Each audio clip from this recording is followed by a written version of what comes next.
নমস্কার, এসপিইএন চ্যানেলে আপনাদের স্বাগত। এই মুহূর্তে সবচেয়ে বড় খবর হলো সেমিফাইনালে কারা খেলবেন সেটা ঠিক হয়ে গেল। সেমিফাইনাল দুই পর্বের খেলা হবে 28শে জানুয়ারি এবং 30শে জানুয়ারি। 28শে জানুয়ারি লিগের 1 নম্বর টিম, গ্রুপ চ্যাম্পিয়ন হয়েছেন সেই রয়্যাল সিটি, তারা মুখোমুখি হবেন 4 নম্বর টিম নর্থ 24 পরগনাসের। এই দলের মালিক নবাব ভট্টাচার্য এবং রাকেশ ঝা। নবাববাবুর ইউনাইটেড খুবই খারাপ অবস্থার মধ্যে দিয়ে যাচ্ছিল, কত কালও তারা পারেনি আন্ডার 21 রিলায়েন্স ফাউন্ডেশন কাপে মূল পর্বে যেতে। ডায়মন্ড হারবার তাদের টপকে চলে যায়, তবে আজকে তার দল সেমিফাইনালে যাওয়ার যোগ্যতা অর্জন করেছে। আজকে তারা 2-1 গোলে জিতেছে এবং পাশাপাশি টাই ব্রেকার কাপ, বহু বিতর্কিত টাই ব্রেকার কাপ, সেই টাই ব্রেকার কাপে তারা আজকে চ্যাম্পিয়ন হয়েছে। আজকেই তার নির্ধারক হলো এবং আজকে টাই ব্রেকার কাপে কিন্তু উত্তর 24 পরগনা দল, নবাব ভট্টাচার্যের দল, সেটা চ্যাম্পিয়ন হয়েছে। তিনি লিখেছিলেন দুঃসময় চলছে, অনেকে জিজ্ঞেস করেছিল কি হবে, তার শরীর খারাপ নাকি, ক্লাবের দুঃসময়, সেটা কিন্তু কেটে গেল। নবাববাবু নিশ্চয়ই অনেকটা মুক্ত মেজাজে তাকিয়ে থাকবেন তার দলের দিকে। খুবই শক্তিশালী দল এই মালদা মুর্শিদাবাদ।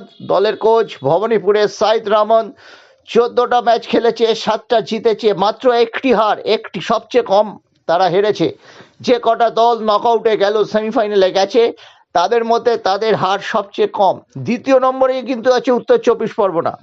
এই উত্তর 24 পরগনা গৌতম ঘোষ এবং লালকমল ভৌমিকের দল, তাদের ক্ষেত্রে দেখা যাচ্ছে তারা 14 ম্যাচের মধ্যে 6টিতে জিতেছেন, তারা 23 পয়েন্ট সংগ্রহ করেছেন। এই দল 18টা গোল করেছে, 12টা গোল খেয়েছে, গোল ডিফারেন্স 6। সেখানে তাদের যারা প্রতিপক্ষ তারা গোল করেছে 22টি। সবচেয়ে কম ম্যাচ শুধু হারেনি রয়্যাল সিটি, সাইদ রহমানের এই রয়্যাল সিটি, তারা অবশ্যই টেনেছে। তাদের রক্ষণ 5টা গোল খেয়েছে, তারা 27 পয়েন্টে তারা শেষ করেছে, সর্বোচ্চ পয়েন্ট পেয়েছে। হাওড়া হুগলি দ্বিতীয় টিম হিসেবে গেছে ব্যারেটোর প্রশিক্ষণাধীন, তারা 14টা ম্যাচের মধ্যে 8টা ম্যাচ জিতেছে। তারা কিন্তু 3টি ম্যাচ হেরে গেছে, মনে রাখতে হবে হাওড়া হুগলির 3টি ম্যাচের হার কিন্তু একটা ফ্যাক্টর। তারা 29টা গোল করেছে, 16টা গোল খেয়েছে। গোল করার ব্যাপারে এবার 1 নম্বর টিম ব্যারেটোর দল, কিন্তু তাদের রক্ষণ 16টা গোল খেয়েছে। কোনো ভালো টিম কম গোল খায়, এখানে কিন্তু সাইদ রহমানের মালদা মুর্শিদাবাদ এগিয়ে আছে, এদেরও 27 পয়েন্ট। এই গোল খাওয়ার ক্ষেত্রে 29টা গোল করলেও গোল পার্থক্য 3 হয়ে আছে, তাই জন্য তাদের খেলতে হবে তার 2 নম্বর হিসেবে, এবং তারা খেলবে মেহতাব হোসেন রেফারির ওপর প্রচণ্ড ক্ষুব্ধ হয়ে মেহতাব হোসেনের অটো এফসি তারা ম্যাচ ছেড়ে দিয়েছিল উত্তর 24 পরগনাকে। উত্তর 24 পরগনায় রাগ করতে পারেন কেউ কেউ, উত্তর 24 পরগনায় যে ক্যারি হয়ে গিয়েছিল, তারা 23 পয়েন্টে শেষ করলো। বিশ্বজিৎ ভট্টাচার্যের মতো অভিজ্ঞ কোচের দল ওকে টপকে যারা কোয়ালিফাই করলো, ওই ম্যাচটা একটা ফ্যাক্টর। মেহতাবদের ক্ষেত্রে যে 2টো গোল হয়েছিল, 3টে পয়েন্ট পেয়েছিল, বিতর্কিত পেনাল্টি চেঞ্জ হয়, তখন ম্যাচটা 1-1 হয়ে যেতে পারতো। ওই 3টে পয়েন্ট কিন্তু ফ্যাক্টর হয়ে গেছে, যাকে এরকমই হয় ফুটবল দেবতা, কার কখনো ভরসা রাখেন, কখনো আবার কাছ থেকে মুখ ফিরিয়ে নেন। যাই হোক, মেহতাবের দল কিন্তু শক্ত চ্যালেঞ্জ দেবে ব্যারেটোকে। ব্যারেটো এবং মেহতাব মুখোমুখি, 14টা ম্যাচ খেলেছে, 7টা জিতেছে, ড্র করেছে 3টে ম্যাচ, হেরেছে 4টে ম্যাচ। তারা 20টা গোল করেছে, 11টা গোল খেয়েছে। দেখা যাচ্ছে যারা নকআউটে গেছে তার মধ্যে হুগলির রক্ষণই একটু খারাপ বলতে হবে, তারা 16টা গোল কনসিড করেছে। মেহতাবের দল 11টা গোল কনসিড করেছে, তাদের গোল পার্থক্য 9, তারা 24 পয়েন্ট পেয়েছে।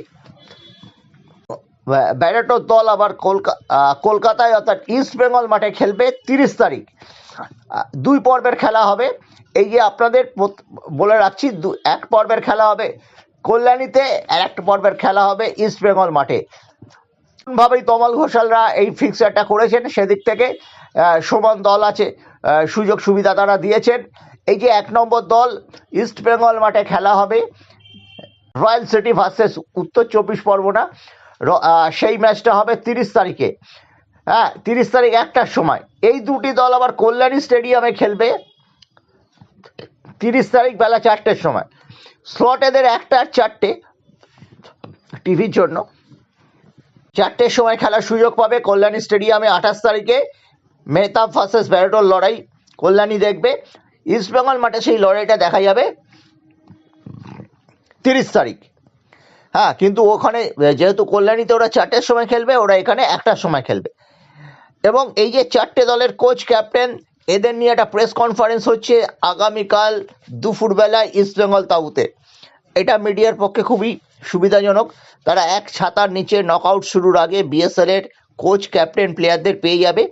যদিও গৌতম ঘোষ আসতে পারবেন কিনা অনিশ্চিত আছেন। তার গলায় কিন্তু প্রচণ্ড ব্যথা, একটু ঠান্ডাও লেগেছে, প্রচুর চিৎকার করতে হয়েছে দলকে খেলোয়াড়দের মোটিভেশন করার জন্য। গৌতম লড়াকু কোচ, দীর্ঘদিনের ময়দানের সাথে যুক্ত, 365 দিনই তিনি ফুটবল নিয়ে থাকেন। গৌতমের দল শেষ পর্যন্ত নিজেদের ক্যারি করতে পেরেছে সেমিফাইনালে। কিন্তু খারাপ লাগছে বিশ্বজিৎ ভট্টাচার্যের জন্য। তার মতো দুঁদে কোচ যদি তার দল যদি উঠতো, তার দল যদি তিনি আরও একটু সময় দিতে পারতেন, সময় নিয়ে কোচিং, তিনি দ্বিধাদ্বন্দ্বে ভুগছিলেন যে কোচিং করাবো কি করাবো নয়, বিতর্কিত কিছু বিষয় আছে। এখনও দাফা নিউজের নাম জলজল করছে, তাই জন্য তিনি দ্বিধাদ্বন্দ্ব নিয়ে গিয়েছিলেন শিলিগুড়ি। শেষ পর্যন্ত তিনি 5th হয়েছে তার দল। এটাই ছিল একদম বিএসএল নিয়ে আপডেট, টান টান উত্তেজনার মধ্যে। এবং তার একটা ঝলক আমরা ময়দানে খেলতে যাব। আমাদের চ্যানেলই প্রথম বলেছিল যে বিএসএল এর খেলা ময়দানে হচ্ছে, ইস্টবেঙ্গল মাঠে হচ্ছে, এবং সেটাই হতে চলেছে। এটাই ছিল আপডেট।